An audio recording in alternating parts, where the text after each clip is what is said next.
Я хочу в будущем открыть свое кафе.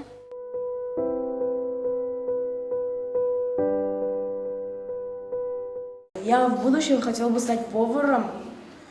Менин атым Евгений. Мен 15 жаштамын. Мага оригами менен иштеген жагат.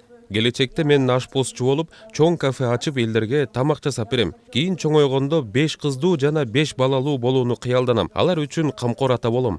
Из 5 девочек. Азыркы тапта Евгений Сокулук районунун Баян-Антоновка айыл аймагында жайгашкан балдар үйүндө тарбияланып жатат. Учурда аталган мекемеде 100гө жакын бала билим алып жашайт. Бул жакта 7 жаштан 17 жашка чейинки өспүрүмдөр кабыл алынат. Быйыл аябай биздин балдарыбыз көп. Быйыл 9 класска мына азыркы убакта 25 бала окуп атат да. Балдар үйүнүн тарыхында биринчи жолу 25 бала бүтүп атат дегенди билдирет. Бүгүнкү күнгө келсек, мына бүгүн болсо ошо 2019-20 окуу жылына азыркы убакта 96 бала бар. 96 баланын ошо 11 баласы тоголок жетим. 64 бала болсо ошо баягы ата-энеси тарбиялоо укугунан ажыратылган. Булардын баары ошо 11 анан 65 бала соттун чечими менен да. Анан калган балдар болсо ошо калган балдар баягы мындай временно келген, 6 айга келгендер. Эмгек жана өнүгүү министрлигинен билдиргендей, азыркы мезгилде республика боюнча балдар үйүнүн саны 143. Өлкө боюнча жалпысынан 12 000 бала балдар үйүндө тарбияланышат. Орто эсеп менен ар бир бала үчүн бир айда 12 000ден 14 000 сом бөлүнөт. Анын ичинде тамак аш, мугалимдин айлыгы, кийим сыяктуу жана башка муктаждыктары каралган. Статистиканы негизинде алып келсек, 2012 жылдан бүгүнкү күнгө караганда интернат мекемелер 117 интернат мекемеси болсо, 2012 жылы бүгүнкү күндө 143.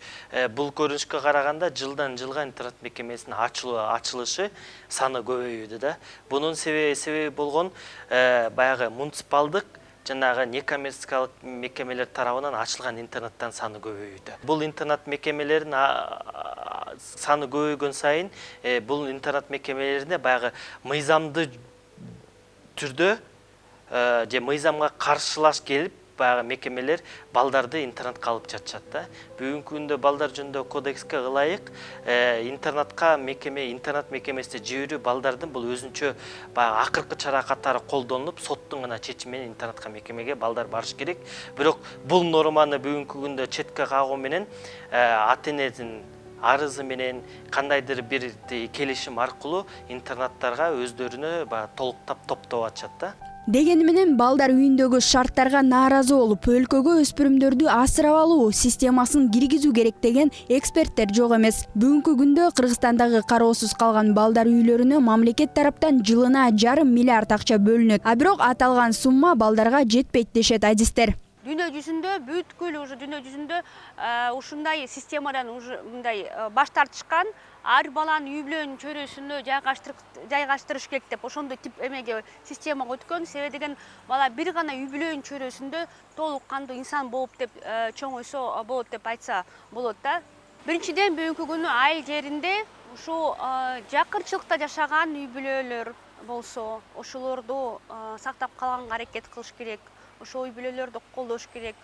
Көп учурда жалгызсыз, жалгыз бой энелер балдарын көтөрө албай, балдарын ушу интернаттарга таштап, алар Россияга эмгек миграция кетип калып атышат да.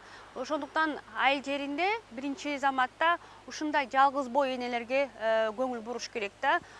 Ал эми Баян-Антоновка балдар үйүндө өспүрүмдөрдү асырап алуу практикасы мындан 15-20 жыл мурун болгон. Аталган жайдын директорунун айтымында, эгер ал система ишке ашса, жеке өзүнүн кызыкчылыгын ойлоп, бала асырайм дегендер да четтен чыгаарын жашырбайт. Бирок көп киши келип, мисалы, алат элек, багып алса кандай болот?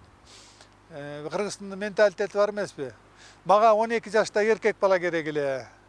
Дейт, эмнеге десең айтат, мен 10 жаштагы эркек балам менен кош ойноп чоңойсо болот эле дегендер бар да, мисалы. Же болбосо баягы чоңоруп өсүп калган бала, эркек бала, кыз керек эле, мен ата-энем алып барып берет элем. Же бияка мынтет элем деген ушундойлор болгон. Баян-Антоновка балдар үйүндө 2010 жылдан тарта балдарды тигүүчүлүк, ашпозчулук жана чач тарач кесиптерине үйрөтүү курстары ачылган.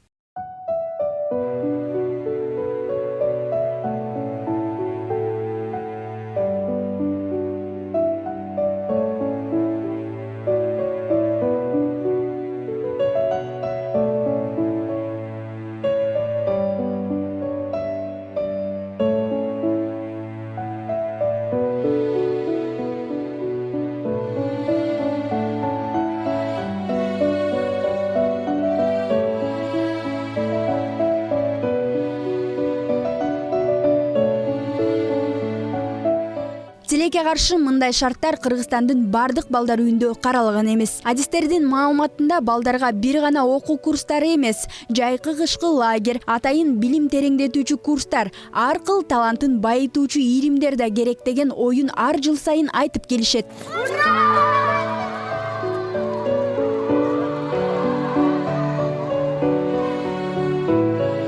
Айзада Нурадилова, Жонбек Турсунов, Нью ТВ.